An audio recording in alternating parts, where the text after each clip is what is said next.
Greetings, Retro Zoltan here. Back in November of 2021, when Nintendo released The Legend of Zelda Game & Watch, I loosely suggested that a good next game for 2022 would possibly be Donkey Kong or Metroid. After considering this for some time, I would like to boil this down a little and see what this could possibly look like, as well as a little study into what most likely will be the next one, if Nintendo decides to continue selling these wonderful handheld collectibles. So keep in mind this is just for fun. I don't have any inside information, and these are just guesses.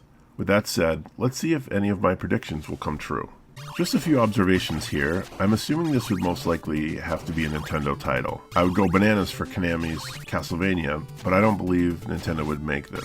I'm also making the assumption that they're going to continue the model of 3 games in one remade classic Game & Watch title with some alterations. I want to predict also that the next Game & Watch will actually have a real kickstand instead of not including one at all, or giving you one out of cardboard.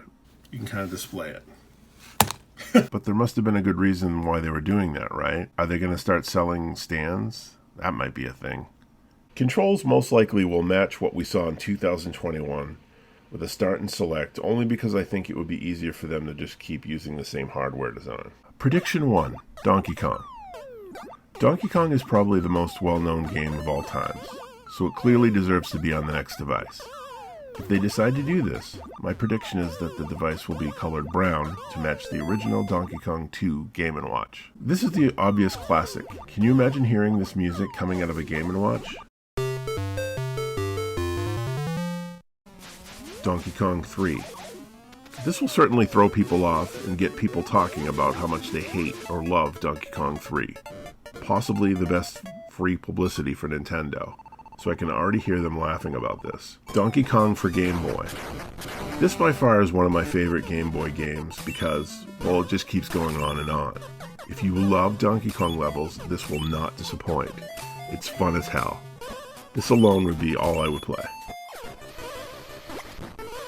Donkey Kong Circus would be a good option for a remade Game & Watch classic.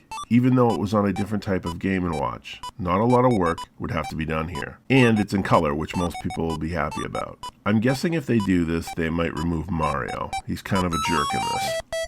The only thing that makes me think they wouldn't do this or delay such a thing is that it's not much of an anniversary like the 35th anniversary of Super Mario Bros. And Zelda. A Donkey Kong Game & Watch 2022 would be the 39th anniversary for it on the NES Famicom, which isn't as catchy, but they may go for it anyway. Maybe they will delay it for 2023 to make it an even number.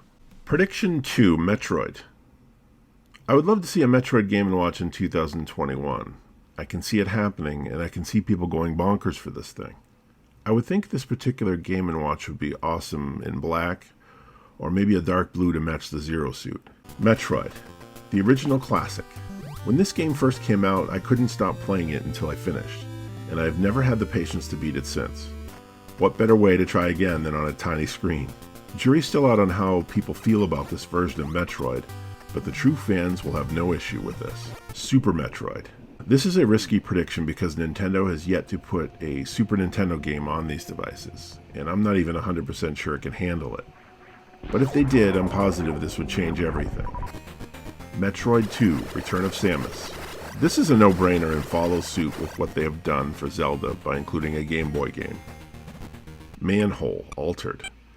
A good Game & Watch classic to put Samus in would be the classic Game & Watch Manhole, replacing Mr. Game & Watch with Samus, of course, and rescuing Metroid larvas instead of people.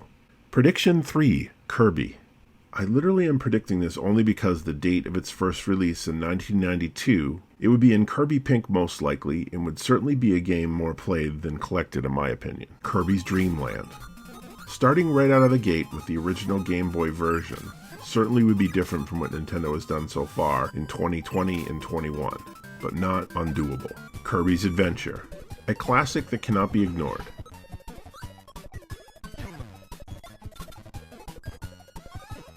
Kirby's Pinball Land.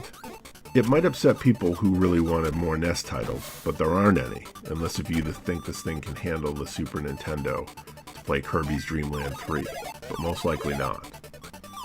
Snoopy Tennis Altered. A fun Game & Watch game would be Snoopy Tennis, and this could easily be altered by changing Snoopy to Kirby and Charlie Brown and Company to the normal Kirby baddies. Honorable mentions. Punch-Out! I only considered this because I read someone suggesting this at one time, and I thought it would be awesome. But there's just not enough systems to emulate for this series. If there was a Game Boy game for Punch-Out, maybe.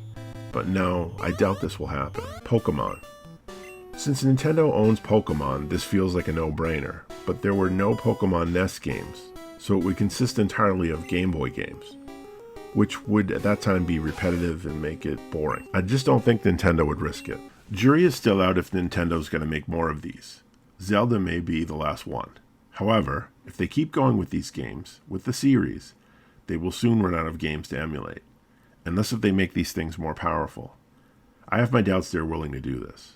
Another possibility is just putting a handful of classic games and calling it a Classic Collection 1 or something, and I would most likely buy it. But would you? So these are my predictions, and to be honest, I'm sticking with Donkey Kong as being the most likely. Again, if they only decide to keep doing this. What are your thoughts, and what are your predictions? And this is all I have to say about the 2022 Nintendo Game & Watch predictions, to which I will probably not talk about again until Nintendo makes its next move. I look forward to the day. Thanks for your support, and as always, see you next time. Bye!